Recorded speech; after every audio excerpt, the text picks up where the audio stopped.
Hello বন্ধুরা, আজকে আমি চলে এসেছি একটা নতুন রেসিপি নিয়ে। অনেক দিন পরে বেগুন দিয়ে পাবদা মাছের ঝাল। প্রথমেই আমি মাছগুলোকে ভালোভাবে ধুয়ে নুন হলুদ দিয়ে মেখে গরম তেলে হালকাভাবে ভেজে নেব। যেহেতু পাবদা মাছ নরম, তাই হালকাভাবেই ভাজবো। ভেজে তুলে রেখে আমি যে কড়াইতে মাছ ভেজেছি সেটাতেই পেঁয়াজ কুচি দিয়ে দেব। পেঁয়াজ কুচি দেওয়ার পরে একটু দেব হচ্ছে কাঁচা লঙ্কা চিড়ে, আর দেব একটু কালো জিরে।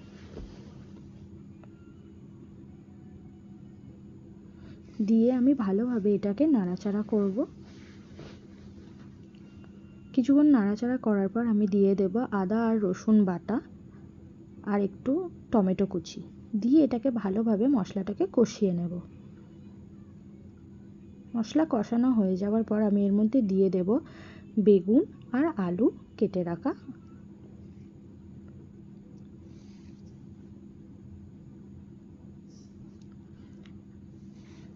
সব কিছু আমি ভালোভাবে মিশিয়ে নেব। মিশিয়ে নেওয়ার পর আমি এর মধ্যে এক এক করে সব মশলাগুলো দেব।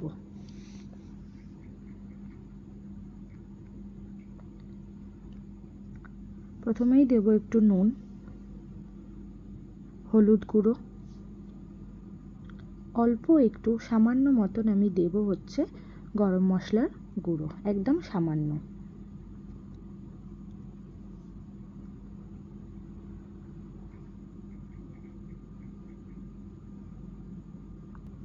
আর দেব হচ্ছে জিরে মরিচের গুঁড়ো। ব্যাস, মশলা বলতে এইটুকুই থাকবে, আর কিছু থাকবে না।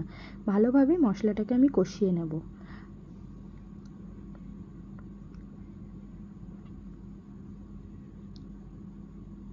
মশলা থেকে তেল ছেড়ে দিলে আমি এর মধ্যে একটু জল অ্যাড করব। জল দিয়ে ভালোভাবে সব কিছু মিশিয়ে নেব। মিশিয়ে নেওয়ার পর আমি এটাকে ঢাকা দিয়ে রাখবো যতক্ষণ না আলু আর বেগুনটা গলে যাচ্ছে। ভালোভাবে সেদ্ধ হওয়া অবধি আমি ঢাকা দিয়ে রাখবো।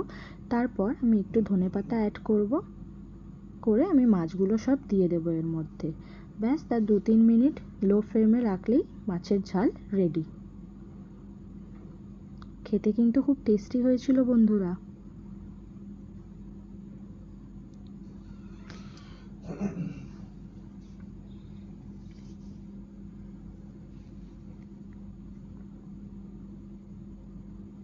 আরও নতুন নতুন রেসিপি দেখার জন্যে আমার চ্যানেলটিকে সাবস্ক্রাইব করবেন। আপনাদের ভালোবাসায় যেন আমি আরও এগিয়ে যেতে পারি। Thanks for watching the video.